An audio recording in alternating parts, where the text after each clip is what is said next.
En la obra El clasicismo musical y los primeros compases románticos del autor Polo, encontrado en la historia de la música de las páginas 91 a las 114 de la editorial de la Universidad de Cantabria. Podemos evidenciar que una de las características de esta época recobró el carácter natural y sencillo. Esta época se sitúa entre 1750 y 1800. Allí la libertad, la igualdad y la fraternidad lideraron el camino hacia una nueva sociedad que proclamó y reclamó sus derechos y participación social.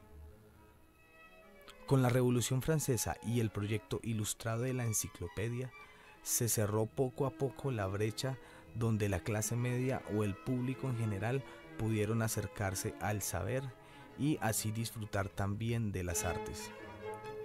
En cuanto a la música y sus etapas, donde venimos del barroco al clasicismo, que representará significativamente los pasos hacia el romanticismo, no estuvieron tan alejada de los fenómenos sociales. Antes bien, fue decisivo para marcar una ruta importante hacia el avance de la misma. Otra característica de la época del clasicismo fue la internacionalización de la vida y del pensamiento, que también crearon los cimientos para la música. Como su nombre lo indica, devuelve lo clásico al mundo antiguo y a la vez un claro mosaico de lo mejor de la música italiana, francesa y alemana. De igual manera, surgió un público que no estaba ligado a las academias privadas y que quería asistir a los conciertos públicos. Todo ello potenció un consumo musical que hasta la fecha no existía. Esto llevó al aumento de impresión de partituras, de la aparición del periodismo musical. También se escribieron las primeras historias de la música y se publicaron antologías de los primeros tratados de música medieval. Comenzaremos a mencionar los hitos más importantes del clasicismo, uno de ellos, la querella de los bufones y la reforma operística, donde se encontró la gran batalla entre la música francesa y la música italiana, con dos bandos a conocerse, por un lado Rameau y por el otro lado Rousseau y los enciclopedistas. Allí la palabra adquirió protagonismo que despertó el interés por la declamación y por las rimas y el ritmo que podía conseguir con determinadas lenguas, que provocaron un terremoto en la concepción de la ópera francesa o tragedia lírica y en la irrupción de la ópera bufa o cómica como manifestación que acercaba la música a la vida de la gente de la calle. Uno de los compositores más excepcionales en este estilo fue Giovanni Battista Pergolesi, desplegando en sus obras un gran abanico de matices a la hora de describir los momentos dramáticos y cómicos. El papel que tuvo la ópera en la música influyó indirectamente en casi toda la música vocal. Otro hito fundamental para el clasicismo es la importancia de la música instrumental, donde se empezó a introducir contrastes entre las diferentes partes de los movimientos de las obras o dentro del propio tema musical. Las melodías empezaron a articularse a partir de frases diferenciadas de 2 a 4 compases, regularmente, lo que originó una estructura periódica. El ritmo armónico pasó a ser más lento y las progresiones armónicas pasaron a tener menos peso que el que tenía anteriormente. La forma musical más significativa del periodo clásico fue la sonata y la sonata clásica, que invadió las sinfonías y la música de cámara. La forma que aún pervive de la definición de este tipo de sonata, que fue la que dividen la sonata en 3 secciones. Primero, una exposición casi siempre repetida en la que se indica el primer tema o grupos de temas en la tónica. Segundo, más lírico en la dominante o relativa mayor. Tercero, un tema cadencial también en la dominante o relativa. En concordancia con lo anterior, nos centraremos en Franz Joseph Haydn, 1732 a 1809. Es uno de los máximos exponentes del clasicismo musical, conocido en su época como Papa Haydn. Sirvió al príncipe Paul Auton y se encargaba de componer para 2 teatros, a dirigir, a reparar y mantener instrumentos, a componer obras de cámara en función de las visitas de la familia del príncipe. pudo ampliar la orquesta de 10 a 25 músicos y escoger entre los mejores cantantes e intérpretes del momento. Después amplió hasta 50 músicos. Se añade el perfecto equilibrio que encontró en los instrumentos de orquesta y en el papel predominante que otorgó a los instrumentos de viento. Como miembro del servicio de la familia, Haydn vestía librea y seguía a la familia cuando se trasladaban a sus palacios. Eran amantes y conocedores de la música y dieron a Haydn todo el apoyo que necesitaba para su labor, incluso su propia pequeña orquesta. Empezó a trabajar para el príncipe Antal en 1762 y muerto este en 1763, sirvió a su hermano Nicolás, llamado el Magnífico, durante casi 30 años. En su nuevo cargo, Haydn tuvo una gran responsabilidad que consistía en componer música para cada ocasión, dirigir la orquesta, interpretar música de cámara con miembros de la orquesta y también de la familia, así como organizar el montaje de óperas. Presentaba todas las semanas 2 óperas y 2 conciertos, además de las obras especiales para los visitantes destacados y conciertos de música de cámara diarios en los que el propio príncipe tocaba un inusual instrumento de cuerdas conocido como el barítón, para el cual Haydn escribió numerosos tríos. A pesar del intenso trabajo, Haydn se consideró un hombre afortunado. Haydn pasaba la mayor parte del año en el Gran Palacio, propiedad de la familia, construido en la década de 1760 en Hungría.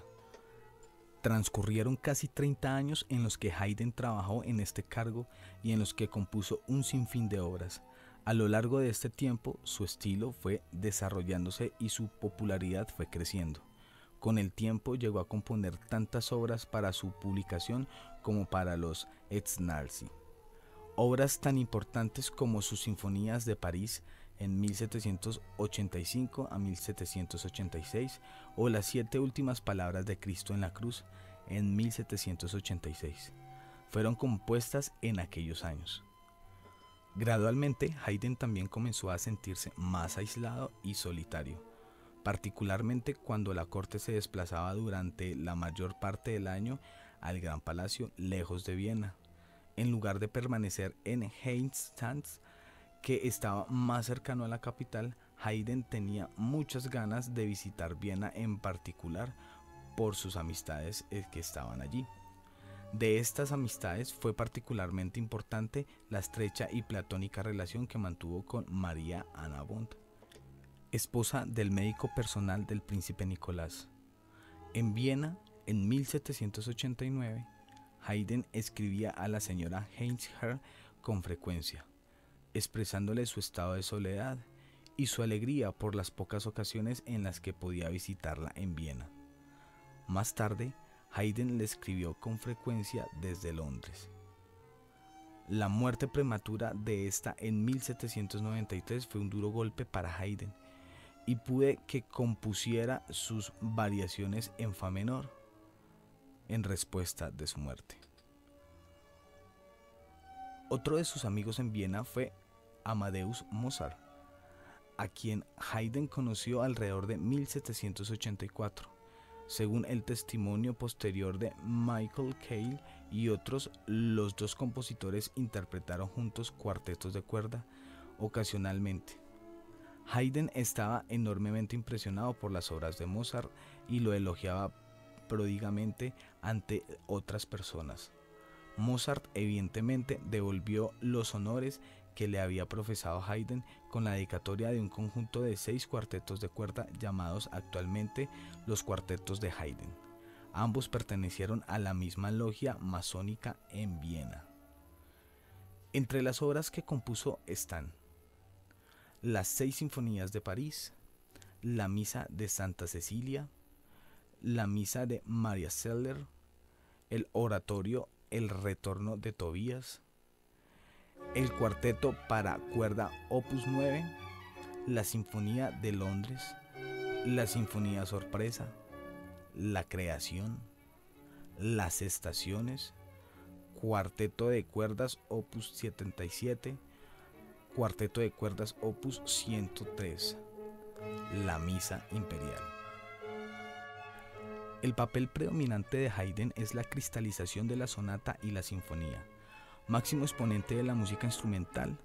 Con él, la forma de la sonata consta de un particular esquema ternario, una exposición con un primer tema en la tonalidad principal, seguido de una transición, un segundo tema en la dominante o la relativa menor y una breve cadencia o conclusión. Se debe mencionar que Haydn poseía dos características que marcan de una manera rotunda su música: una alegre, humorísticas, y otra vertiente más serena y meditativa. Es uno de los máximos representantes del periodo clásico, además de ser conocido como el padre de la sinfonía, el padre del cuarteto de cuerdas, gracias a sus importantes contribuciones a ambos géneros. También contribuyó al desarrollo instrumental del trío con piano y en la evolución de la forma sonata. Vivió durante toda su vida en Austria y desarrolló gran parte de su carrera como músico de corte para la rica y aristocrática familia de Hungría, aislado de otros compositores y tendencias musicales hasta el último tramo de su vida. Estuvo, según dijo, forzado a ser original. En la época de su muerte era uno de los compositores más célebres de toda Europa. En el marco de lo anterior, también debemos mencionar a Mozart como la música de un genio, reconociéndolo como el artista dotado de una originalidad espontánea e incuestionable, como en algún momento lo planteó Einstein.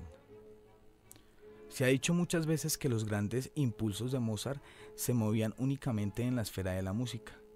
En parte es cierto y en parte no lo es.